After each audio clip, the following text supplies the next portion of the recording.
Hey, so I guess you're going to call this the series of hard conversations we have with coffee.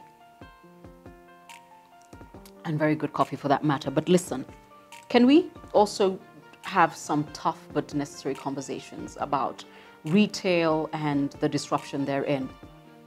Yes, there's a lot of malls, and I think we're very late to the mall party. We're coming in when guys are throwing up and, they're finished. And the reason I say this is that you can tell that a lot of our malls struggle with footfall. But my challenge to people who have opened malls is, what are you going to do to ensure that it is an event and an activity I want to be part of? One of my favorite malls is actually Santon. But I think I am geared to the Santon Mall at the end of January because of that shopping festival. There is no shopping festival at any of our malls. None. And it's not because the people who manage these malls and the people who are in charge of marketing these malls don't have ideas. They do. The most difficult people I have learned, and I know a lot of mall managers, is the tenants.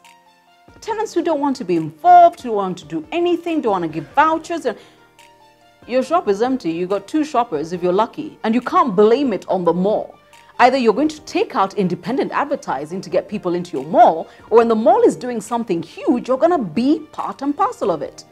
I would love to know whether Two Rivers is going to give us a shopping festival. 50% off over 48 hours. I dare you. I double dare you. We will come. Okay? Malls have never even given me a food festival. You got food courts, and there's no chance for me to try different ones over a month because you've got your own food festival. The burger festival is on. None of y'all even taking out advertising. I mean, you're just sitting there thinking, okay, well, we told them we'll be part of it and that's it. None of y'all talking about it. And this is a problem. But now let me talk to the retailers. I've seen that, oh my God, there's something wrong with this country, because Deacons, the people who own Woolworths and Truworths and For You and Angelo, I think I know all the brands. They've closed certain outlets and sent managers home. The thing is, I can say this, and Wahome will tell you, I have been with Woolworths and Truworths all my life. He can tell you when my father used to buy me my dresses. Yes, my father used to dress my sister and we would rebel, but he knew exactly what he wanted us to wear. But about 3-4 years ago, I met Vivo. And I could buy a dress for 2,950, and it was new, it wasn't Mutumba. I could buy a really, really good outfit for 3,950. The same item will probably cost me about 8,000-9,000 at Truworths. I don't have that kind of money. And I remember the first time I actually talked about Vivo, I talked about the fact that 3,000 bob is a habit I can afford. I can't afford a 9,000 shilling habit. And women love clothes. But, get away from people like Vivo. If you go online to Jumia or Kilimall or anybody else, Fab Guru, Backyard Shoes, you're not spending more than 3,000 to 5,000 bob. You're not. So I can tell you exactly where all of Truworths and Woolworths' money went. It went to all of us who are not buying Mutumba. We were actually buying new clothes at 2,000 shillings, 3,000 shillings, 4,000 shillings. And we can afford it. And once again, it's this thing of not being honest. I think the professional community, and Alcag says this very well, the people who sit around the decision-making tables, we tell too many lies to our boards and to our CEOs. When we're told and we understand that something is shifting, we're like, no, it's a problem. We're using the wrong advertising medium. No, that's not it. We're not, no, we'll never go online. You'll never go online. The girl from Fab Guru has never advertised on a billboard.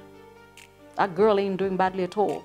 Nor has Vivo. I mean, Wandir has got a great marketing mix, but I think every time I know something has happened is that I saw it on Instagram or on Facebook.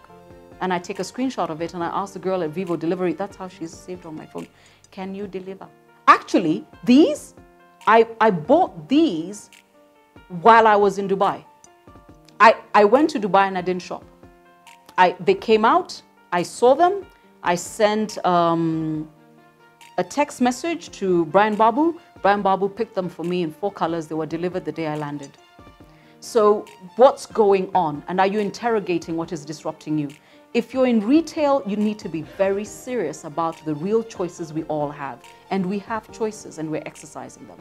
But once again, not being clear about the change in consumer preferences and wants and needs.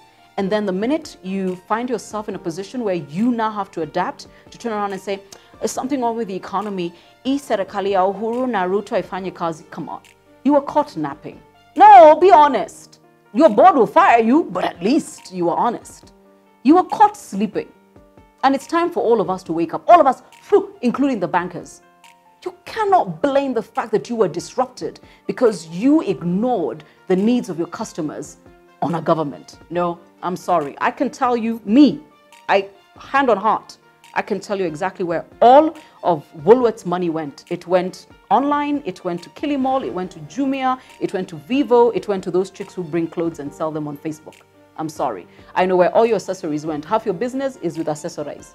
Okay? I can tell you where your shoes went. They're with Backyard. Have you seen Backyard shoes on Instagram? Boss. And everything is 5K. and on Fab Guru. And I'm sure there's others I do not know. You were caught napping. Be honest. Stop blaming the president. You'll be fired anyway. And he won't. So subscribe and have coffee. I know you're thinking she needs to stop taking the coffee. She's too honest. Aww, really? You still love me. Subscribe.